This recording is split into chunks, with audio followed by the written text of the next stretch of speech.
오늘 말씀은 사도행전 11장 19절에서 21절입니다. 사도행전 11장 19절에서 21절, 우리 한 목소리로 같이 읽도록 하겠습니다. 시작. 그때에 스데반의 일로 일어난 환난으로 말미암아 흩어진 자들이 베니게와 구브로와 안디옥까지 이르러 유대인에게만 말씀을 전하는데, 그 중에 구브로와 구레네 몇 사람이 안디옥에 이르러 헬라인에게도 말하여 주 예수를 전파하니 주의 손이 그들과 함께 하심에 수많은 사람들이 믿고 주께 돌아오더라. 아멘. 오늘은 예수님께서 죽음을 깨뜨리시고 다시 사신 날을 기념하는 부활절입니다. 제가 목 컨디션이 좀 안 좋아서 지금 목이 많이 쉬었는데, 여러분들 들으실 때 좀 불편하시더라도 양해해 주시기 바랍니다. 이 부활절에 어떤 말씀을 전할까 기도하면서 또 고민하다가 부활하신 예수님 만나고 또 부활하신 그 예수님을 전했던 그 증인의 삶을 나누면 좋겠다는 생각을 하게 되었어요. 우리가 계속 나누고 있는 이 사도행전이야말로 부활하신 예수님을 만난 사람들의 그 이야기죠. 그 부활의 증인들, 그 증인들의 삶은 어떠했는지, 그리고 2023년 오늘을 살아가는 저와 여러분들에게 어떤 영적인 메시지를 전해주고 있는지 함께 살펴보려고 합니다. 오늘 본문은 드디어 이스라엘이 아닌 다른 나라의 교회가 탄생하는 아주 특별하고도 역사적인 사건을 기록했습니다. 오순절날 제자들에게 성령이 강력하게 임한 후 예루살렘 교회가 탄생했다면, 이 안디옥 교회는 오히려 복음에 대한 핍박과 환란이 강력하게 임한 후에 안디옥 교회가 탄생했다는 사실에 놀라지 않을 수 없다는 것이죠. 우리 19절 다시 한번 읽어보도록 하겠습니다. 시작. 그때에 스데반의 일로 일어난 환란으로 말미암아 흩어진 자들이 베니게와 구브로와 안디옥까지 이르러 유대인에게만 말씀을 전하는데, 안디옥에 최초로 교회가 세워진 것은 어떤 사람이 환상이나 비전을 보았거나 철저한 계획과 준비를 해서 이루어진 일이 아니었어요. 그렇다고 예루살렘에 있던 이 사도들이 제자를 파송해서 교회가 탄생한 것도 아니었어요. 안디옥 교회가 탄생하게 된 계기는 스데반의 일로 인하여서 탄생하게 된 것이죠. 스데반의 무슨 일입니까? 바로 스데반이 유대인들에게 부활하신 예수님을 전하다 돌에 맞아 순교당한 그 일, 그리고 그것으로 인해서 예루살렘의 그리스도인들에게 본격적인 핍박과 박해가 시작되었던 것이죠. 그 일로 인해서 예루살렘 사도들을 제외하고 나머지 그리스도인들은 모두 다 박해를 피해 뿔뿔이 흩어지게 된 것. 베니게로, 구브로로, 안디옥과 같은 다른 지역으로 흩어지게 되었던 것이죠. 그런데 놀라운 사실은 그렇게 핍박과 박해를 피해서 다른 지역으로 온 사람들이 그 지역에서도 또다시 복음을 전하고 예수의 부활을 전했다는 거예요. 그들의 발길이 닿는 곳곳마다 복음이 전파되었고 그곳에 교회의 초석을 세웠던 것이죠. 마치 우리가 그 민들레 씨앗 알죠? 민들레 씨앗을 불면은 그 씨앗이 바람을 불고 타고 날아가서 또 그 땅에서 또다시 민들레 꽃을 피워내는 것처럼 박해라는 바람이 불어서 날아온 이들이 그곳에서도 복음의 씨앗을 뿌리고 있었던 것이죠. 이 현대 선교사님들이 선교나 교회 개척을 생각할 때 그 지역을 계획하고 답사하고 또 뭐 필요한 것들을 점검했던 그러한 일을 했던 것이, 그전에는 그러한 일이 없었던 거예요. 단지 발길이 닿는 곳곳에서 자신이 만난 그리고 제자들로부터 들었던 예수님에 대해 고백하고 증거했을 뿐이죠. 그런데 그 증거가 교회를 세우는 초석이 되었다는 겁니다. 몇 년 전 이 미국의 신학교에서요, 이 선교학을 가르치는 교수님들 사이에 흥미로운 학업이 진행되었습니다. 그 학업의 주제가 뭐냐?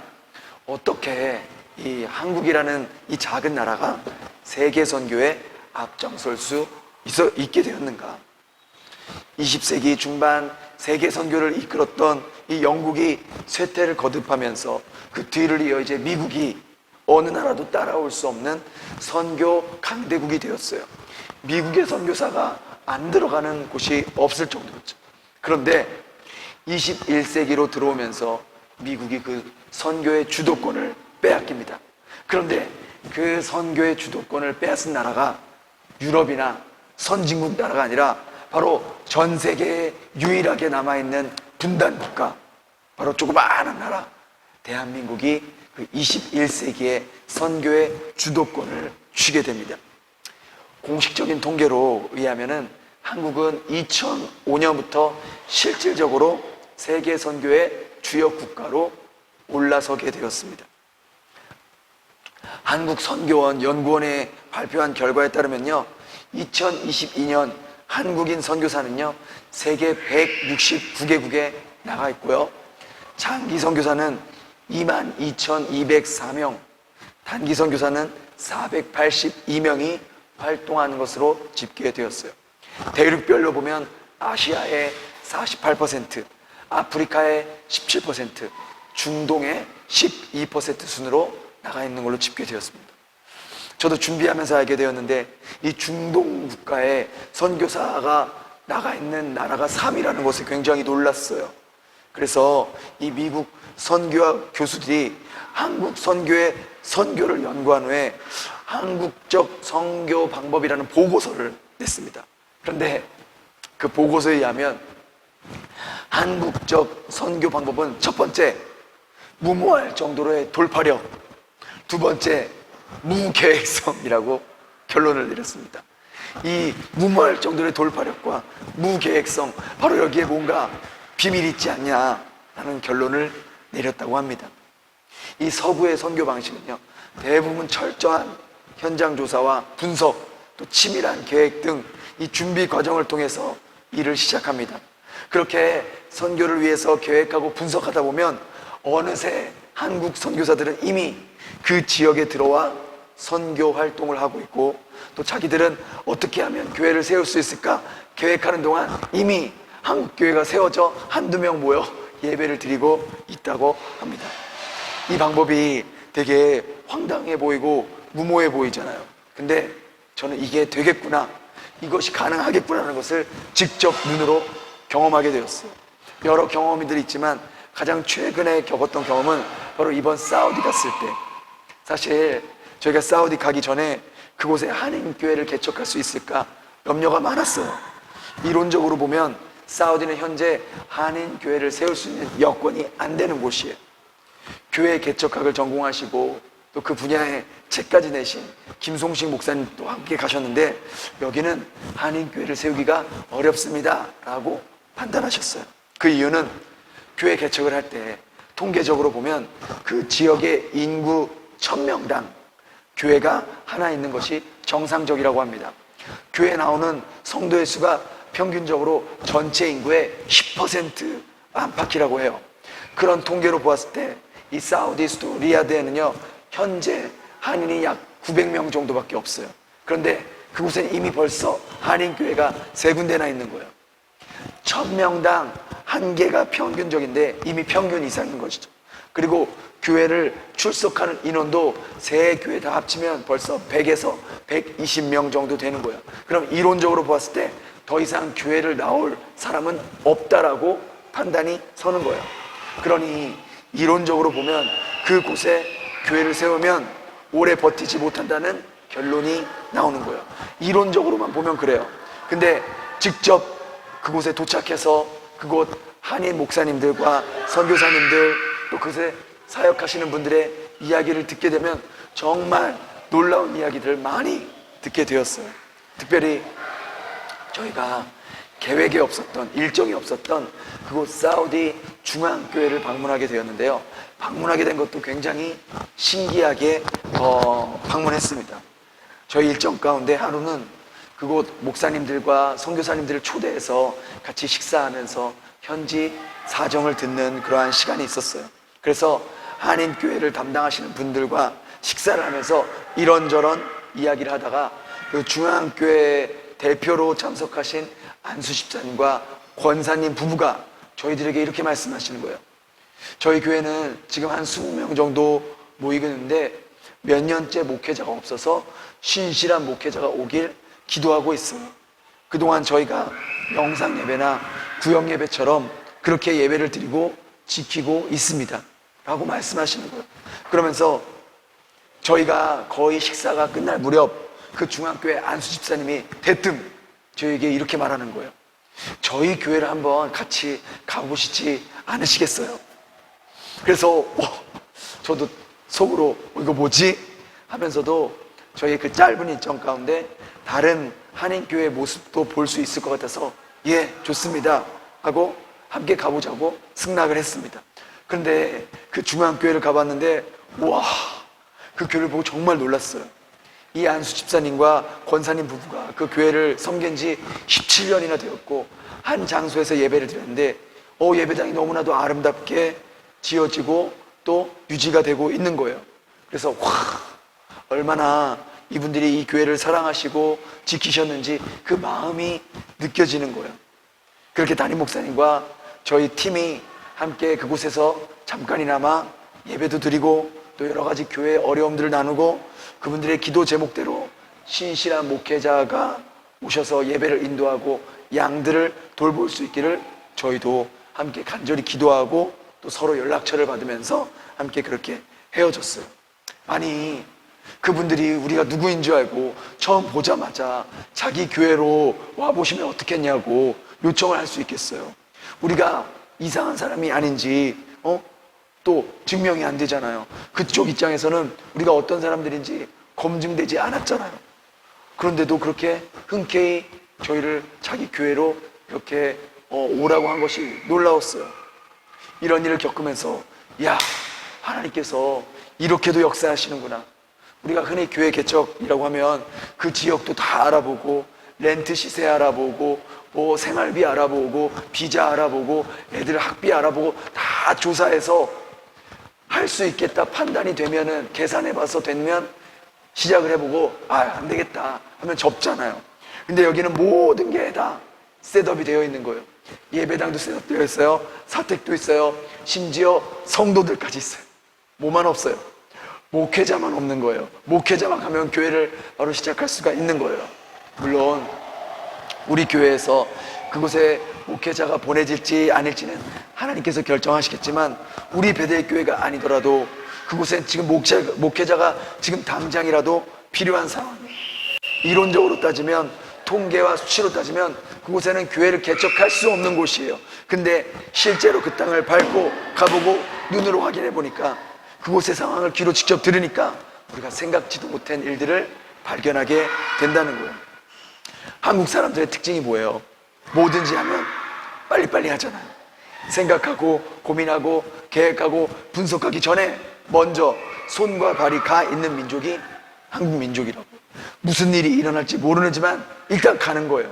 가면 생각지도 못한 사람들을 만나게 되고 기대하지 않았던 일들을 만나게 되고 우리가 계획했던 것보다 더 놀라운 일들을 만나게 된다는 거예요. 물론 충분한 논의 없이 치밀한 계획 없이 일부터 벌려놓아서 부작용이 생기는 일도 있죠. 그래서 우리가 논의도 하고 계획도 세워야 돼요. 그러나 탁상에서만 앉아서 회의하고 논의하고 계획해서 이건 안 되겠어요, 포기해야겠어요 하고 내려놓는 것보다 우선 시작해보고 부딪혀보고 만나볼 때 아무것도 안 하는 것보다는 건질 수 있는 것이 있고 그 일이 설령 실패하더라도 그 실패 가운데서 배울 수 있는 것들이 있다는 거예요. 성경의 역사를 보면요, 하나님의 일은 사람의 계획에서 이루어진 적이 없어요.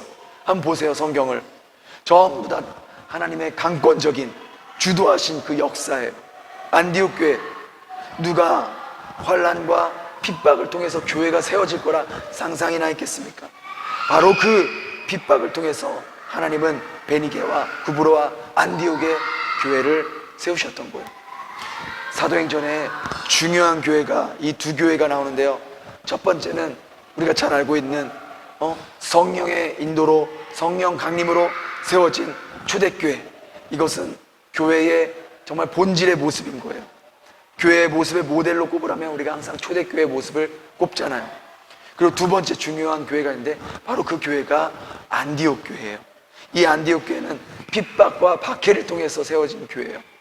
안디옥 교회에 대해서는 우리가 이제 사도행전을 보면서 더 많이 이제 배우게 되겠지만, 이 안디옥 교회가 왜 중요하냐면 이 안디옥 교회에서 최초의 선교사를 파송한 교회가 바로 이 안디옥 교회였던 거예요.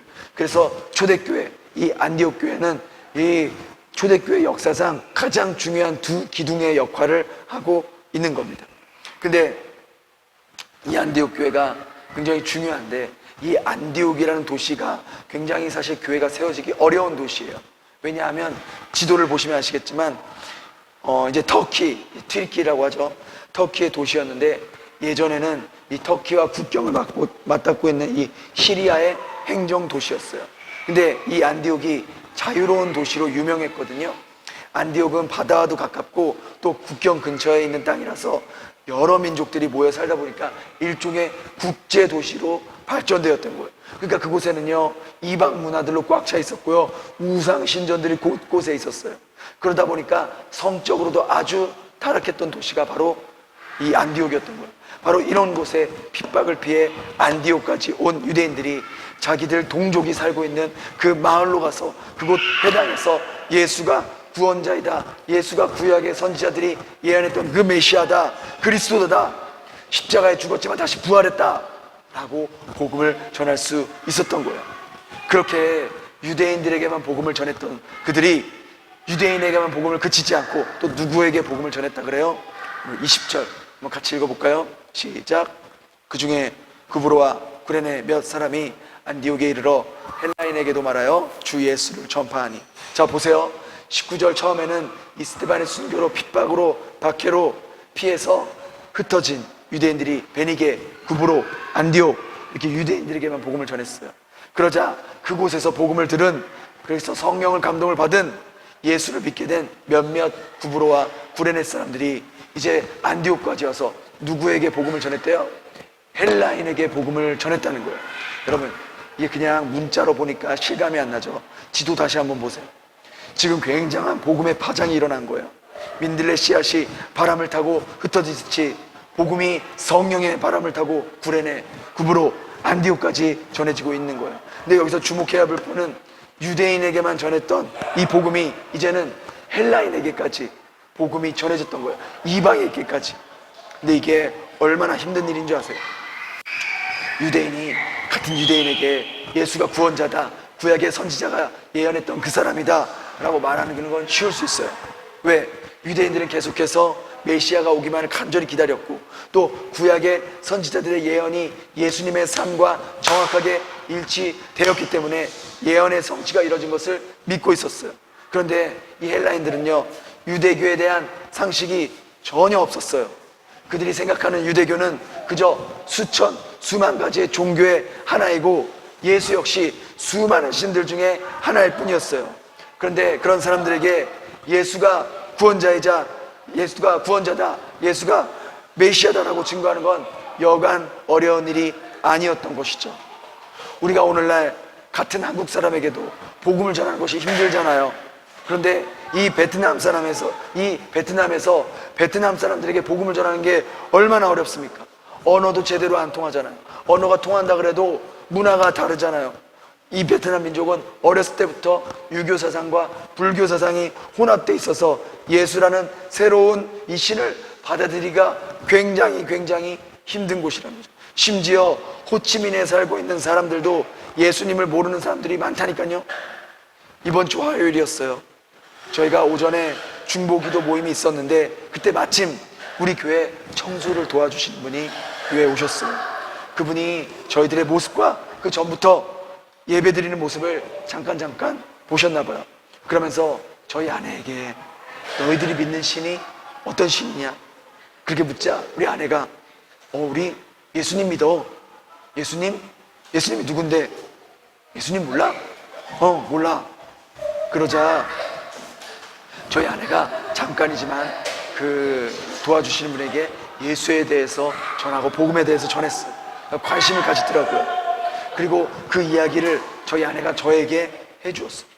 그리고 저도 이 이야기를 함께 기도하러 나온 집사님들과 나누고 그분의 영혼을 위해 함께 기도하는 시간을 가졌어요. 호치민에 살지만 정말 많은 분들이 시골에 올라와서 살고 있기 때문에 예수님에 대해 들어보지 못한 사람들이 너무나 많은 거예요. 제 마음에 그런 마음이 들더라고요. 여전히 우리 주변에는 이 예수님에 대해서 한 번도 아직까지 들어보지 못한 사람들이 여전히 많이 있겠구나. 영혼 구원하는 일에 더 기도하고 힘써야겠구나 라는 생각을 하게 되었던 것이죠.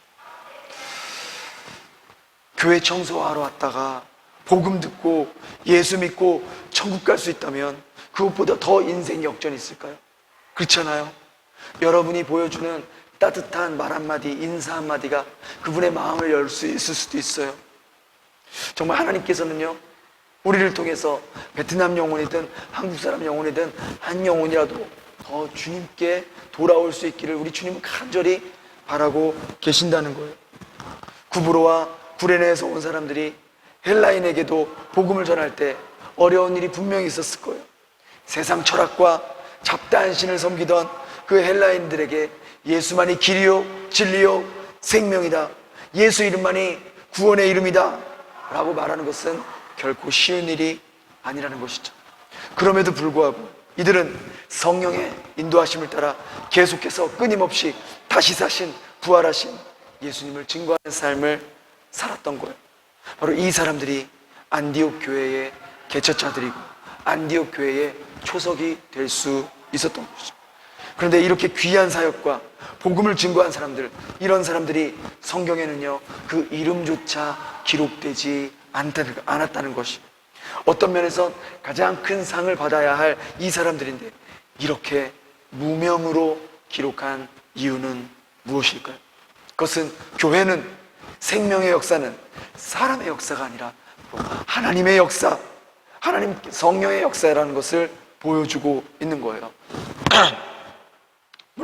물론 하나님께서 하나님의 신실한 사람들을 통해 역사하시지만 그것 역시 하나님께서 주도적으로 이끄시고 인도해 가신다는 거예요. 사람은 단지 하나님의 그 통로의 역할을 하는 것 뿐이에요. 성경이나 기독교 역사를 보면요, 유명한 사람들, 그런 이름이나 그런 활약보다 무명으로 알려지지 않은 사람들이 하나님 말씀에 순종해서 하나님께서 일한 사람들이 훨씬 많다는 거예요. 세상에 이름도 없이 빛도 없이 그저 하나님의 은혜와 십자가의 사랑에 감사해서 묵묵히 하나님 말씀에 순종하며 살아갔던 사람들, 그러한 사람들이 교회를 지키고 하나님 나라를 위해 기도하며 이어왔기에 오늘날도 우리가 오늘 이렇게 하나님을 자유롭게 예배하며 마음껏 찬양할 수 있는 이유입니다. 이처럼 복음의 개척자들을 무명으로 기록해 놓은 것은 21세기 2023년을 살아가는 저와 여러분들에게도 동일한 임무와 도전을 주기 위함이라는 것이죠. 우리 중에 유명한 사람 있나요? 어디 밖에 나가면 사람들이 사인해달라고 알아보는 사람 있어요? 아무도 없잖아요. 우리는 무명의 사람들이잖아요. 그죠? 그러나 세상 사람들이 우리를 알아주지 않는다 할지라도, 어느 누구도 내가 하고 있는 일을 인정해주지 않는다 할지라도 그 일을 누가 다 보고 계세요? 그 일을 누가 다 기억하고 계세요? 바로 우리 하나님 아버지는 그 모든 일들을 다 기억하고 계시고 다 보고 계신다는 것이죠. 하나님께서 하나님 나라를 위해서, 교회를 위해서, 잃어버린 한 영혼을 위해서 수고하고 눈물로 기도하는 여러분을 기억하시고 여러분에게 어떻게 해주실지 아세요? 바로 다니엘서에 나와 있어요. 다니엘서 12장 3절 같이 읽겠습니다. 시작. 많은 사람을 옳은 대로 돌아오게 한 자는 별과 같이 영원토록 빛나리라. 어떻게 해주신다고요? 하나님께서 여러분들의 삶을 별과 같이 밤하늘에 빛나게 그렇게 높여주신대요. 언제까지? 영원토록. 누가 알아주지 않아도 주님을 사랑하는 그 마음으로, 주님의 은혜에 감사하는 마음으로 예수님의 증인의 삶을 살아보세요. 하나님 나라를 위해 여러분의 삶을 한번 드려보세요. 한 영혼이 주님께 돌아오는 그 일에 여러분의 물질과 시간과 에너지를 한번 사용해 보세요. 우리 주님께서 여러분의 그 수고와 헌신과 눈물을 하나도 잊지 않으시고 여러분을 하늘에 빛나는 해와 같이 밤하늘에 반짝이는 별과 같이 그렇게 높여주시고 빛나게 해주실 거예요. 영원토록. 제가 약속하는 것이 아니라 신실하신 하나님께서 약속하신 겁니다. 그렇게 아무도 알아주지 않았지만 있는 곳에서 자기들이 계속해서 복음의 씨앗을 유대인들과 헬라인들에게 심었을 때, 전했을 때 어떤 결과가 일어난지 아세요? 우리 11장 21절 같이 읽겠습니다. 시작. 주의 손이 그들과 함께 하심에 수많은 사람들이 믿고 주께 돌아왔더라. 아멘. 아멘. 먼저 주목할 말씀은 주의 손이 그들과 함께 하셨다는 것. 이것이 바로 영혼 구원의 역사는 주님의 손으로부터 시작해서 주님의 손으로 끝난다는 거예요. 우리가 아무리 전도하고 기도하고 애써고 힘써도 주의 손이 함께하지 않으면 아무런 역사도 일어나지 않습니다. 주의 손이 함께할 때만이 잃어버린 한 영혼이 돌아오는 역사적인 일이 일어난다는 거예요. 여러분, 어떤 일을 할 때 주의 손이 함께한다는 증거가 무엇입니까? 그것은 바로 복음의 열매가 맺혀진다는 거예요. 전도의 열매가 맺혀진다는 거예요. 믿지 않는 사람들이 복음을 듣고 변화를 받아 하나님을 예배한다면 이것은 사람의 일도 아니고 악령의 일도 아니고 바로 성령의 역사라는 거예요. 하나님의 역사라는 거예요. 지금 안디옥 교회 이와 같은 성령의 역사가 일어나는 거예요. 누구를 통해서? 무명의 사람들을 통해서. 이 성령의 역사는 2000년이 지난 지금도 오늘날 동일하게 일어나는 거예요. 저희가 사우디 가서 금요일에 예배를 드렸어요. 중동 국가는 금요일이 주일이거든요. 그래서 금요일을 주일 예배처럼 드려요. 저희가 참석했던 리야드 교회는 현재 한국 학교 강당을 빌려서 예배를 드리는데 매주 예배 한번 드리기 위해서 그 예배를 세팅하고 의자 세팅하고 또 음향 세팅하고 영상 세팅하고 식사 세팅하는 데만 무려 2시간이 걸려요. 그리고 예배 1시간 또 식사 1시간 그렇게 2시간을 보내요. 그리고 예배가 끝나면 또 다시 2시간을 그 정리하는 데 쓰는 거예요. 예배 전 2시간, 예배 2시간, 예배 후 2시간, 매주 6시간을 다른 사람에게 시키지 않아요. 자기들이 직접, 성도들이 직접 그 일을 모두 다 하고 있는 거예요. 그런데도요, 거기 청년들, 젊은 사람들이 많이 모이고 열정적으로 뜨겁게 예배 드리는 모습에 놀라지 않을 수 없었어요. 한 자매는 간호사로 사우디로 파견을 왔는데 교회 출석한 지 5개월밖에 안 되는데 무려 6명이나 전도해서 전도 여왕으로 뽑혔어요. 새신자가. 정말 이렇게 복음의 불모지인 사우디에서도 계속해서 복음의 씨앗이 뿌려지고 있고 전도의 열매가 맺혀지고 있는 것을 제 두 눈으로 똑똑히 보고 왔다는 거예요. 하나님의 은혜는요, 모든 것이 갖춰져 있고 모든 것이 풍요로운 곳에 임하는 것이 아니라 부족하고 갈급하고 공식적인 예배 처소도 없지만 예배 한번 드리려고 그렇게 땀 흘리고 수고하고 갈급함 그 마음 가운데 하나님 나라가 임하는 것이고 하나님의 은혜가 그곳에 임한다는 것을 저의 눈으로 똑똑히 보고 왔다는 것이죠. 오늘날 현대 성도들은 말합니다. 요즘 전도하기 힘들어요. 전도가 안 돼요. 교회의 부정적인 모습 때문에 사람들이 교회 안 오려고 그래요. 근데 이 말은요, 반은 맞고 반은 틀린 말이에요. 표면적으로 보면 요즘 전도하기 힘든 거 맞습니다. 또 부정적인 교회 이미지 때문에 사람들이 교회 잘 안 오려고 하는 거 맞습니다. 그러나 지금 전 세계적으로 성령의 역사는 3000년 전이나 2000년 전이나 지금이나 2023년 4월 9일 오늘 동일하게 성령께서는 역사하고 계신다는 것. 오히려 마지막 때가 가까워지면 가까워질수록 주님의 마음이 더 급하시기에 한 영혼이라도 더 구원받기를 원하시기에 추수하는 영혼들은 더 많아지는 거예요. 근데 문제는 뭐냐? 바로 추수할 일꾼이 없는 거예요. 더 정확히 말하면 추수할 성실한 일꾼이 없는 거예요. 주님의 마음에 맞는 일꾼이 없는 거예요. 우리 교회는 어떤 교회인가요? 우리 교회는 이렇게 고백할 수 있을까요? 주의 손이 베델 교회와 함께 하심에 수많은 사람들이 믿고 주께 돌아오더라. 주의 손이 우리 성도님들의 가정과 함께 하심에 수많은 사람들이 믿고 주께 돌아오더라. 주의 손이 우리 집사님들의 일터에 함께 하심에 수많은 사람들이 믿고 주께 돌아오더라. 제가 이 말씀을 준비하면서 작년부터 올해까지 새로 등록하신 분들을 쭉 봤어요. 근데 놀랍게도 작년 한 해 동안 등록한 인원만 총 20명이에요. 어른 10명, 어린이 10명. 물론 그 중에 한국으로 가신 분도 계시고 또 하노이 우리 베델교회로 가신 분도 계세요. 우리 교회 현재 총 재적이 약 80명인데 60명에서 80명이 된 거예요. 무려 30%나 성장한 거예요. 저는 퍼센테이지로 말하는 걸 좋아해요. 대단한 성장이죠. 여러분이 맨날 보는 사람들이니까 그렇게 많이 왔어? 잘 못 느끼시지만 통계와 수치로 따지면요, 이렇게 하나님께서 많은 영혼들을 우리 교회에 보내주셨다고요. 얼마나 감사한지 몰라요. 하나님이 보내주신 거죠. 그죠? 우리 유치부는 더 놀라워요. 작년 한 해 우리 유치부 몇 명으로 시작한지 아세요? 단 3명으로 시작했어요. 근데 지금 몇 명인 줄 아세요? 13명이에요 300% 성장한 거예요. 300%. 어마어마하죠. 만일요 우리 유치부 아이들이 많아지면요, 우리 어른들이 이 본당 밑으로 유치부로 내려가야 될 수도 있어요. 아이들이 많아지면 아이들이 본당을 써야 돼요. 그렇게 안 되려면 우리 열심히 전도해야 됩니다.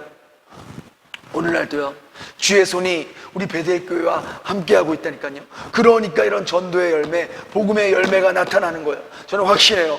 성령께서 오늘날도 주님을 사랑하고 주님의 은혜에 감사하며 그 은혜를 전하려고 하는 사람들, 예수의 부활을 증거하려는 사람들, 그 사람들을 통해 주의 손이 함께 하심에 잃어버린 한 영혼이 주께로 돌아오더라. 이 말씀이 그대로 이루어질 줄 믿습니다. 여기 계신 여러분 모두 예수님 믿으시죠? 그죠? 여러분이 예수님 믿는다고 고백했다면 이제 여러분 모두 다 예수님의 부활의 증인입니다.